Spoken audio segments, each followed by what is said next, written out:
Hello friends, मैं doctor Shatrujeet Singh, department of history, national college Sirsa से। आज हम लोग फिफ्थ सेम का हिस्ट्री का जो पहला पार्ट है उसका दूसरा भाग पढ़ेंगे, उस पर चर्चा करेंगे। तो सबसे पहले हम लोग लेते हैं पुनर्जागरण का विकास। साथियों, जैसा कि सर्वविदित है कि सबसे पहले पुनर्जागरण इटली से शुरू हुआ और फिर वहाँ से इसका प्रकाश फ्रांस, इंग्लैंड, जर्मनी आदि यूरोप के अन्य देशों में फैला। तो सबसे पहले हम लोग चर्चा करते हैं कि पुनर्जागरण का उदय सबसे पहले इटली में ही क्यों हुआ। तो उसके निम्नलिखित कारण हैं। एक तो जो इटली के नगर थे वो ज्ञान और संस्कृति के केंद्र थे।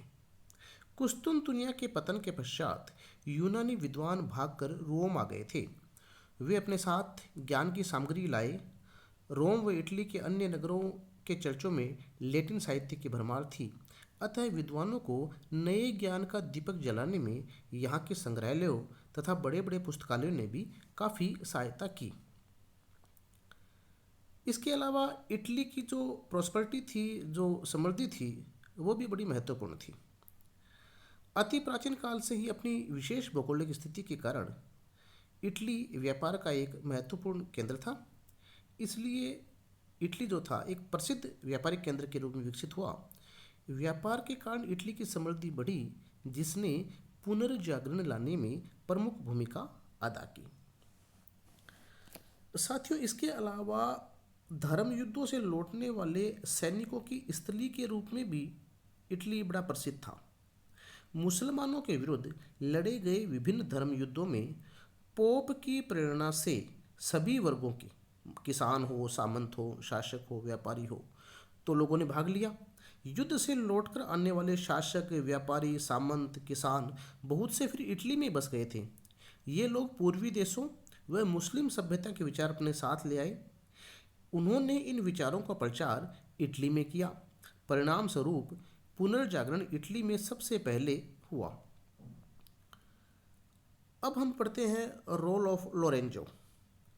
पुनर्जागरण लाने में इटली के धनवान पुरुषों का सराहनीय योगदान रहा। इन धनी व्यक्तियों में लोरेंजो का नाम अग्रणीय है। वह फ्लोरेंस का व्यापारी था। अपने धन से उसने फ्लोरेंस की शासन व्यवस्था को संचालित किया। उसने फ्लोरेंस में सुंदर महल, उद्यान आदि बनवाए और कला को उसने बहुत प्रोत्साहन दिया। लोरेंजो ने यूनानी पुरालेखों का लैटिन भाषा में अनुवाद करवाया। इटली के विद्वानों का भी पुनर्जागरण में योगदान रहा। कुस्तुनतुनिया के पतन के पश्चात इटली आने वाले अनेक विद्वानों ने भी इटली में अपने ज्ञान को फैलाया। ये लोग अपने साथ विशाल मात्रा में यूनानी साहित्य लेकर आए थे और उन्होंने विचार स्वतंत्रता तथा सामंतवाद का विरोध किया। इसके पश्चात यूरोप के अन्य देशों में पुनर्जागरण हुआ। इटली के पश्चात नवीन ज्ञान का प्रकाश यूरोप के अन्य देशों Germany, France, England, Sweden, Holland आदि में फैला। जर्मनी में पुनर्जागरण का प्रसार 15वीं शताब्दी के पश्चात हो पाया था। अब हम लोग पढ़ते हैं पुनर्जागरण की विशेषताएं। जो पहली विशेषता जिस पर मैं आपका ध्यान इंगित करना चाहूँगा वो है मानववाद या ह्यूमनिज्म। मानववाद पुनर्जागरण की एक प्रमुख विशेषता थी। इस शब्द की उत्पत्ति लैटिन भाषा के ह्यूमनिटिस से हुई है, जिसका अर्थ उन्नत ज्ञान होता है। मानववाद मानव के जीवन में रुचि लेना, उनकी समस्याओं का अध्ययन करना, मानव का आदर करना, मानव जीवन के महत्व को स्वीकार करना तथा उसके जीवन को सुखी व समृद्ध बनाने के प्रयास करना था। मध्ययुगीन धर्म आधारित विचारधारा परलोक सुधारने पर बल देती थी तथा इसके लिए तपस्या एवं निवृत्ति मार्ग पर चलना आवश्यक था। मानववादियों ने परलोक सुधार की अपेक्षा वर्तमान जीवन को सुखी व आनंदमय बनाने पर जोर दिया। मानववादी परलोक की कल्पना के स्थान पर मनुष्य का ध्यान यथार्थवादी समस्याओं की ओर आकर्षित करते थे। पेट्रार्क प्रमुख मानववादी था। दूसरा हम लोग पढ़ेंगे प्रयोग के महत्व पर बल। पुनर्जागरण की दूसरी विशेषता प्रयोग के महत्व पर बल था, अर्थात किसी भी विचार की सत्यता को जांचने के लिए प्रयोग का तरीका अपनाया जाता था। फिर हम लोग पढ़ेंगे धर्मनिरपेक्षवाद। पुनर्जागरण की तीसरी विशेषता धर्मनिरपेक्षवाद थी। मध्यकालीन शिक्षा एवं साहित्य पर चर्च का नियंत्रण था, जिसके परिणाम स्वरूप मध्य युग में धर्म प्रभावित साहित्य की रचना हुई थी। पुनर्जागरण ने मानव को धर्म की संकुचित विचारधारा से निकालकर मनुष्य में स्वतंत्र चिंतन तथा वैज्ञानिक दृष्टिकोण का विकास किया, जिसके परिणाम स्वरूप धर्म एवं अंधविश्वास का प्रभाव कम होने लगा तथा धर्मनिरपेक्षवाद की भावना का उदय हुआ। अगली जो इसकी विशेषता थी वो है स्वतंत्र चिंतन को बढ़ावा। पुनर्जागरण के कारण स्वतंत्र चिंतन की विचारधारा को बल मिला।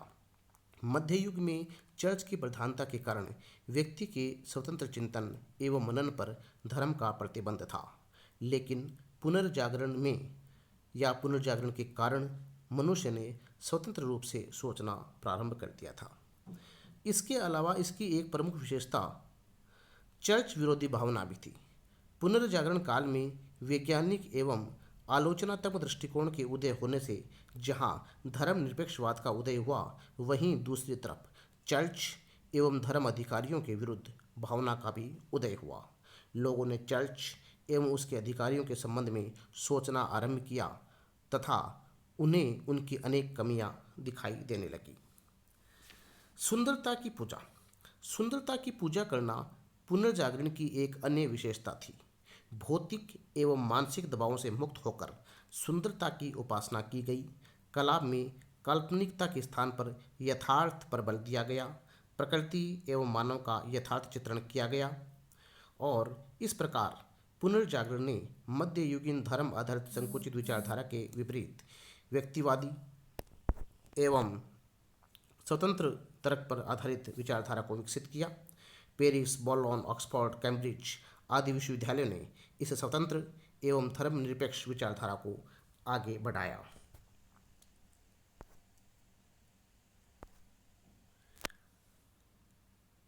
अब हम लोग पढ़ते हैं पुनर्जागरण का महत्व एवं प्रभाव। पुनर्जागरण की उपलब्धियों एवं प्रभावों का वर्णन हम निम्नलिखित बिंदुओं के अंतर्गत कर सकते हैं। सबसे पहले हम लोग देखेंगे साहित्य के क्षेत्र में। तो सबसे पहले इसमें हम देखेंगे कि बोलचाल की भाषाओं का विकास हुआ। पुनर्जागरण ने देसी भाषाओं के विकास में महत्वपूर्ण योगदान दिया।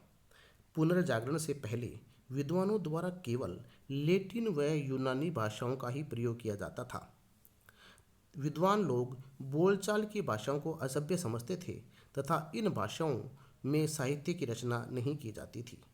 परंतु पुनर्जागरण के दौरान यूरोप में दो भाषाओं का विकास हुआ। रोमन साम्राज्य के अंतर्गत लैटिन से कुछ भाषाएं विकसित हुई जिन्हें रोमन्स कहा जाता था। इनमें इटालियन, फ्रेंच, स्पेनिश तथा पुर्तगाली भाषाएं शामिल थी। रोमन साम्राज्य की उत्तरी सीमा के पार के क्षेत्रों में जो भाषाएं विकसित हुई उन्हें जर्मनिक भाषाएं कहा जाता था तथा इनसे जर्मन, अंग्रेजी, नॉर्वेजियन, डच तथा स्वीडिश भाषाएं शामिल हैं। इन्हीं भाषाओं को हम देसी भाषाएं कहते हैं। पुनर्जागरण काल के दौरान इन्हीं बोलचाल की देशी भाषाओं का विकास हुआ तथा इनमें महान साहित्य का सृजन हुआ। इटालियन साहित्य की हम लोग बात करें, इटली के साहित्य की हम लोग बात करें तो पुनर्जागरण की लहर सबसे पहले इटली से शुरू हुई थी। अतः स्वाभाविक रूप से इटली के साहित्य में ही सबसे पहले पुनर्जागरण की अभिव्यक्ति दिखाई दी थी। यहाँ दांते, पेट्रार्क, बोकासियो, मैकियावेली, एर्नेस्टो आदि अनेक विद्वान पैदा हुए जिन्होंने महान साहित्य की सरिता को इटली में प्रवाहित किया। दांते ने, जिसको इटली में पुनर्जागरण आंदोलन का जनक या इटालियन कविता का पिता माना जाता है, वह एक मानववादी कवि था। उसने डिवाइन कॉमेडी नामक एक सुंदर महाकाव्य की रचना की। पेट्रार्क जिसे मानववाद का पिता कहा जाता है, ने महान साहित्य की रचना की। वह फ्लोरेंस का रहने वाला था। पेट्राकशिस बुकासियो एक प्रसिद्ध कहानीकार था। उसकी प्रसिद्ध रचना डेकामेरन की गणना विश्व की प्रमुख पुस्तकों में की जाती है। इंग्लिश लिटरेचर की हम लोग बात करें, इंग्लैंड भी पुनर्जागरण से प्रभावित हुआ था। वहाँ अंग्रेजी साहित्य का विकास हुआ। चौसर प्रारंभिक अंग्रेजी साहित्य की सबसे महान विभूति था। उसे अंग्रेजी कविता का पिता कहा जाता है। कैंटरबरी टेल्स उसकी सबसे प्रसिद्ध रचना है। टॉमस मूर एक प्रसिद्ध राजनेता था। उसने यूटोपिया की रचना की। विलियम शेक्सपियर पुनर्जागरण को इंग्लैंड की सबसे बड़ी देन है। वह अपने युग का एक प्रसिद्ध कवि एवं नाटककार था तथा आज संसार की अधिकांश भाषाओं में उसकी रचनाओं का अध्ययन किया जाता है। शेक्सपियर ने समाज के प्रत्येक वर्ग का स्वाभाविक चित्रण किया। मानव जीवन के प्रत्येक पहलू तथा स्थिति का अंकन करने में उसे महान सफलता मिली। Romeo Juliet, Othello, Macbeth, Hamlet, Twelfth Night, the Tempest इत्यादि उसकी महान कृतियाँ हैं। जूलियस सीजर में वह दिशाहीन राजनीतिज्ञों का विवरण देता है। महान कवि मिल्टन व्यक्तिगत स्वतंत्रता का समर्थक था। उसके पैराडाइज लास्ट, पैराडाइज रेगेंस ऐसे काव्य हैं जिनमें आध्यात्मिकता, बौद्धिकता तथा सौंदर्यता का अद्भुत सामंजस्य है। अन्य भाषाओं में भी महान साहित्य रचा गया। स्पेनिश, जर्मन, पुर्तगाली, डच आदि भाषाओं में महत्वपूर्ण ग्रंथों की रचना हुई। सर्वेंटीज स्पेन का महान साहित्यकार था। उसकी रचना डॉन क्विक्जॉट किसानों की दशा का वर्णन करता है तथा सामंतों की खिल्ली उड़ाता है। पुर्तगाल में वास्को डिगामा की खोज पर कैमोन्स ने लुसियाड नामक महाकाव्य की रचना की।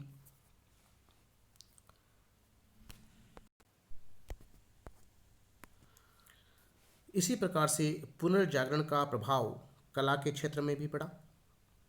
कला के क्षेत्र में पुनर्जागरण से पहले साहित्य की तरह कला पर भी धर्म का बोझ था। कलाकार स्वतंत्र नहीं था, लेकिन पुनर्जागरण में कलाकारों ने स्वतंत्र शैली अपनाकर कला को धर्मनिरपेक्ष बनाया तथा इसमें मानवीयता को स्थान देकर इसका क्षेत्र विस्तृत किया। चित्रकला के विषय में हम लोग बात करें तो पुनर्जागरण काल में सबसे अधिक प्रगति चित्रकला के क्षेत्र में हुई। 15वीं सदी तक चित्रकला केवल धार्मिक विषयों तक सीमित थी। चित्रकला की विषय वस्तु ईसा व मरियम थे। पुनर्जागरण काल में मानववाद, व्यक्तिवाद, धर्मनिरपेक्षवाद आदि ने चित्रकला को अत्यधिक प्रभावित किया। जिएटो पहला चित्रकार था जिसने परंपरावादी बाइजेंटाइन शैली को छोड़कर प्राकृतिक शैली को अपनाया। इसी प्रकार लियोनार्डो दा विंची पुनर्जागरण काल का एक महान चित्रकार था। वह फ्लोरेंस का रहने वाला था। वह बहुमुखी प्रतिभा का व्यक्ति था। वह एक कलाकार, वैज्ञानिक, आविष्कारक, सैनिक, इंजीनियर तथा मानव रचना विज्ञान का विद्यार्थी था। यद्यपि इस महान चित्रकार की अनेक कृतियाँ नष्ट हो गई हैं, परंतु जो शेष हैं उनमें मोनालिसा तथा लास्ट सपर उसके सर्वश्रेष्ठ चित्र माने जाते हैं। माइकल एंजेलो भी बहुमुखी प्रतिभा का धनी था। वह एक कलाकार, मूर्तिकार एवं चित्रकार था। 5 वर्ष के कठिन परिश्रम के बाद माइकल एंजेलो ने रोम के सिस्टाइन शेपल की भीतरी छत को चित्रित किया था। इन चित्रों में उसका सर्वश्रेष्ठ चित्र लास्ट जजमेंट सर्वश्रेष्ठ है। Battle of Cascina, Holy Family, conversion of Saint Paul उसके अन्य चित्र हैं।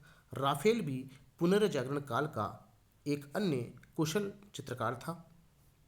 कोलोना और मेडोना उसकी सर्वश्रेष्ठ कृति है। आर्किटेक्चर था उसमें भी पुनर्जागरण काल में परिवर्तन हुए। इस काल में मध्ययुगीन गोथिक शैली के स्थान पर यूनानी, रोमन तथा अरबी शैलियों का समन्वय हुआ। परिणाम स्वरूप नई मिश्रित शैली का उदय हुआ। इसमें डिजाइन तथा सजावट पर विशेष ध्यान दिया गया। मूर्ति कला में भी विकास हुआ। गिबर्टी इस युग का महान शिल्पकार था। माइकलएंजेलो की भी एक प्रमुख मूर्तिकार था। उसने ठोस संगमरमर को तलाश कर दाऊद व मूसा की विशाल सजीव मूर्तियों का निर्माण किया। उसके द्वारा बनाई गई मूर्तियां मेडिसी के गिरजाघर में रखी गई हैं। विज्ञान के क्षेत्र में भी विकास हुआ। मध्यकाल में लोगों पर धर्म एवं चर्च का गहरा प्रभाव था तथा पिछली पीढ़ियों से जो ज्ञान चला आ रहा था उसी को प्रमाणिक माना जाता था। लेकिन पुनर्जागरण के कारण विज्ञान की विभिन्न शाखाओं का उत्तरोत्तर विकास होने लगा। बेकन ने प्रयोग पर बल देकर तथा लियोनार्दो ने एक वैज्ञानिक सूची का निर्माण कर विज्ञान की प्रगति में सहायता दी। कोपरनिकस, केपलर, गैलीलियो आदि ने भूगोल तथा ज्योतिष में महत्वपूर्ण काम किया। इसी प्रकार पुनर्जागरण काल में जितनी भौगोलिक खोजें हुई उतनी इतिहास के किसी अन्य काल में नहीं हुई। मध्यकाल में लोगों को दुनिया के बारे में अधिक जानकारी नहीं थी। भौगोलिक खोजों में पुर्तगाल सबसे आगे रहा। इस देश के साहसी नाविकों ने उत्तरी अफ्रीका तथा भारत के पश्चिमी तट की खोज की। पुर्तगाल के साहसी नाविक बार्थेलेम्यू डियाज ने 1486 में अफ्रीका की उत्तरी छोर को ढूंढा तथा इसका नाम उत्तम आशा अंतरिक्ष रखा। वास्को डी गामा ने भारत की खोज की और कालीकट पहुंचकर पुर्तगाल व पूर्वी देशों लंका, जावा, चीन, भारत, जापान के बीच के मार्ग को ढूंढ निकाला।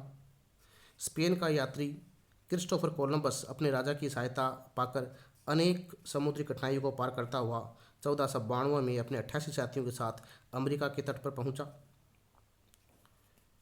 1519 में स्पेन के मैगलन नामक यात्री दक्षिणी अमेरिका के दक्षिण के एक जलडमरू मध्य होकर प्रशांत महासागर में पहुंच गया तो उसे यहाँ अन्य सागरों की तुलना में कम तूफान मिले, अतः यह महासागर प्रशांत महासागर कहलाया।